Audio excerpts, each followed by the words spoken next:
Hello, welcome, Joel Bassaget. How are you today? I'm fine, really. Especially talking to you. I think this is the first time we have a chance to talk together, Keys. Yes, yes, Really we've happy. never crossed paths at a festival, so but one of the side effects of COVID, I suppose, is we've now all learned how to do other things online. So it's lovely to talk with you. I have the opportunity to catch up. Both the Web Series World Cup and NZ Web Fest are heading into their 10th editions this year. We NZ Webfest haven't been a member of the Web Series World Cup since the kick-off. I think we came in your third year. But, you got it all going and sort of put the hard yards in to make it all happen. 10 years on, how do you feel about it? Has it been worth it? Well, you never think you will make it to 10, really. And then it happens. Yep. That's a big number. That's a big number for the community also because it's 10 years of visibility, I would say before the Webfest, there was really few chances to really get your work watched or seen anywhere. And so this is 10 years of visibility for the movement. It's very important. Yes. Yeah, and some of the festivals have developed quite a strong market focus over their time, which is great to see. Um, the 10th edition this year, is there anything going to be different about it, or is there anything special that you're planning as part of the run? Well, the great news this year that I'm not going to be alone anymore because I was running the Web Series World Cup by myself for 10 years. And as a matter of fact, it was at some point, it was impossible for me to make the Web Series World Cup grow to a certain level and to the next step. So I decided to open the gate, to open the door of the Web Series World Cup to other people. It started last year when we created the Audio Fiction World Cup with Ned Donovan. And this year, I'm going to have the help of Tom Chamberlain and Jipu Bhattacharya for managing the Web Series World Cup. So maybe there won't be any major changes in 2024, but for sure in 2025, the Web Series World Cup will change.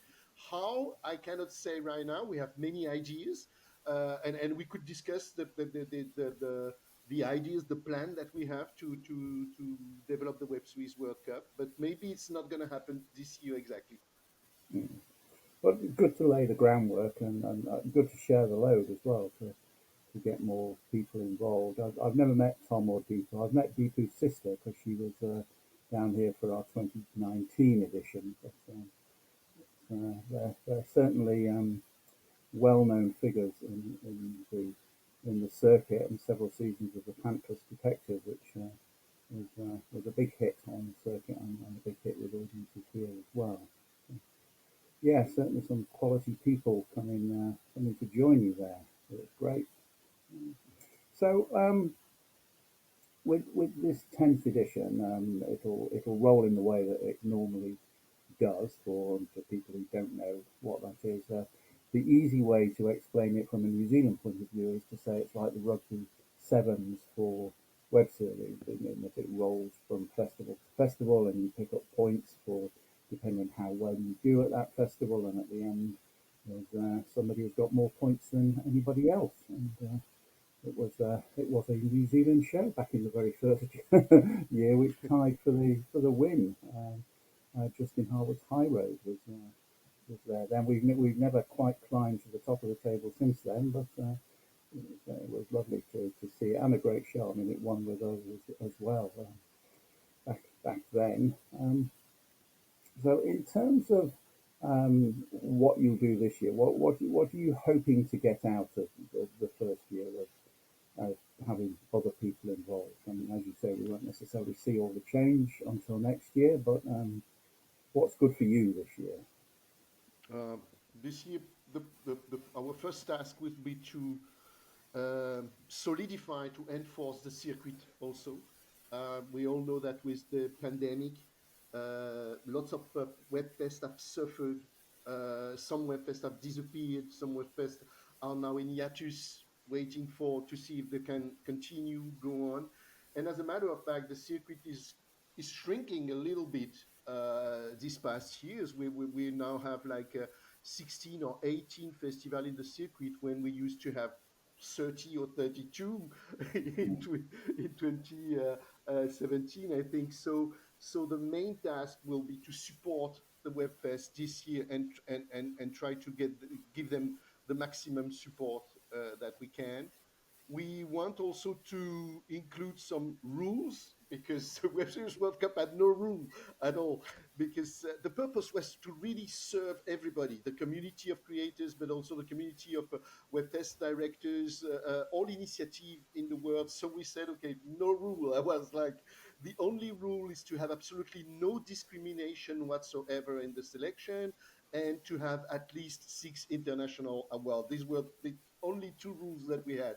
So now we want to create more rules, not in a way that we want to enforce some policies, but to make the Web Series World Cup more transparent, more readable for the creators also.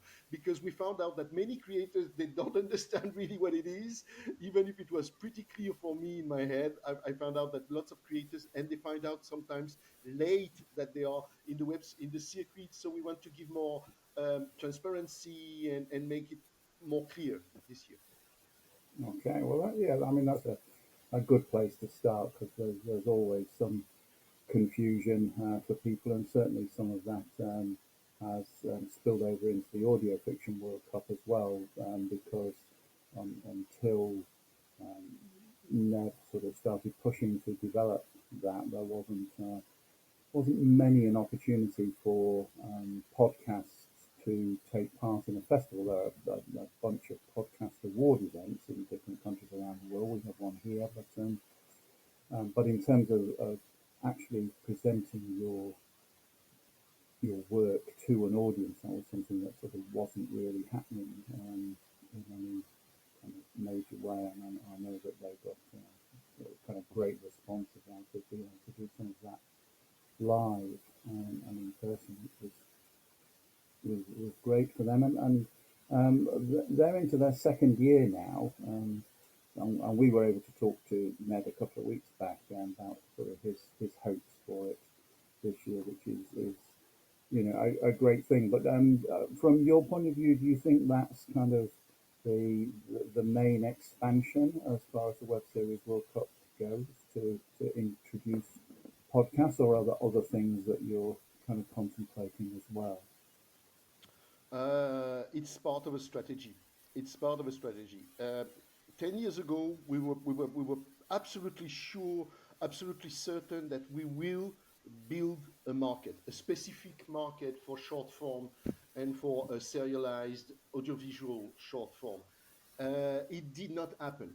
Even if we launched a lot of initiative, we'd never succeed in creating a specific place, a specific market for this type of format. And in the same time, podcast came, and in the same time, TikTok came, and in the same time, a lot of Twitch came, and a lot of other programs. We are not competitors. These are new parts, new bubbles, new little bubbles appearing in the audiovisual landscape, and we have to acknowledge them because we want to be acknowledged also. This is our thing, so we cannot make it a war between, you're doing podcasts, you're doing TikTok, so you're not from our world. In fact, we are all independent creators, and as a matter of fact, someone doing a TikTok series will be doing a web series tomorrow. Someone doing a web series now will be doing a podcast tomorrow. We are all independent creators. So I think that, and I can see that also with the webfest. I think that the webfest are opening right now to other form of narrative, other form of audiovisual work, and I think that the web series World Cup will have to acknowledge that at some point.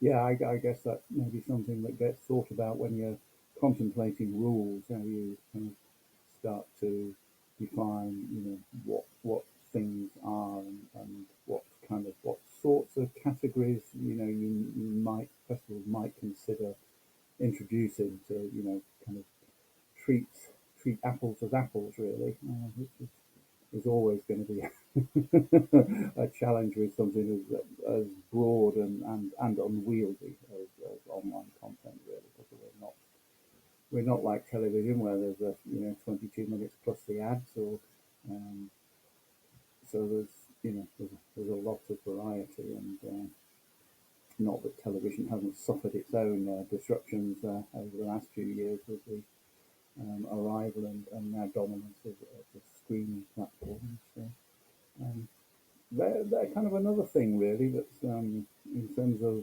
online content, sort of the streamers, whether we consider them as television or whether we consider them as web content. Really, I've had that conversation with a few people, but we do get kind of submissions of shows from some of them from time to time, but we haven't selected any yet, but that might change. We'll see what turns up this year. So 10 years, it's been a good while, and it's been a lot of time, a lot of commitment over those years, and I suspect that like most of the people who run festivals, you don't take a paycheck out of it. So um, what else do you do that keeps the wolf from the door? Well, these 3 past years, I was the researcher, partner researcher at the University of Wollongong in Australia. We were conducting, and we are still conducting, an international study on web series, specifically on web series. It was an academic series. I just finished my part of the research. It was 3 years. Normally, I'm training young creators to write, especially in short form. I'm a specialist in short form writing and narrative. And so I'm training a lot of people, and I'm writing scripts, and I'm writing scripts for short form, of course. Yeah, this is what I do. And your book, short form and serialized, is that still easily available? I mean, I got it about 4 years ago, but is it Yes, still yes, it easy to is. It find? is still available on Amazon. We are not really promoting it because it's now 5 years old, 4 years old, and it's full of links that I should update. So we should make another version with the new links. But I mean, you can get it. I mean, it's still probably two-thirds of the links are still working on it, but this is the difficulty when you when you have an ebook full of links and things pointing to anywhere on the web. After a few months, is already it starts to not to be so efficient or pertinent. Yeah. All right, well, good luck if you decide to to put together a new edition of that. I know a huge amount of time and effort involved in that kind of administrative, stuff behind it, not just the content itself. Um, Thank you very much for talking to us today. This will be popping up on our Facebook and YouTube channels, and so around and about. And I'll look forward to this 10th edition of the Web Series World Cup, second edition of the Audio Fiction World Cup, and look forward to seeing some of the changes as other people come in and start to share the load, make it easier. Well, Yeah. you can expect some changes, not very quick, not not right away, but you can expect some changes, hopefully for the better. And of course, I mean, contact us. I mean, everybody listening to us right now, if you have any question, if you have any idea, any crazy idea, or anything, you can contact us for any question. I mean, all the purpose of the Web Series World Cup is really to create a community, and we are always on creator side. All we want is to promote the work of creators. So don't hesitate to even if we are not really clear sometimes about what we do, don't hesitate. We'll answer. All right. Well, the URL for the Web Series World Cup is in the blurb below this video, or possibly possibly above it if it's on Facebook. But so it's easy to find that information on how to Yep. reach out. And I think we'll close by saying good luck to everyone who puts their work into it this year, and in around about 11 months we'll know who's won. Yeah, yeah. Really, thank you for everybody submitting their work. It's not only a joy to discover them, but it's really so cool to see the diversity of genre styles, and it's really cool. It gives me hope in my watching web series. So yes, this would be my words. Thank you for let us watch your work. It's great. Yeah, I'd second that. That's one of the great pleasures of running a web festival is getting to watch all that stuff as it comes in and listen to it now as well with the podcast. So thank you again. Go back to the coffee and enjoy the rest of the day. Thank you, Keith. Enjoy the night, I guess. All right. Cheerio.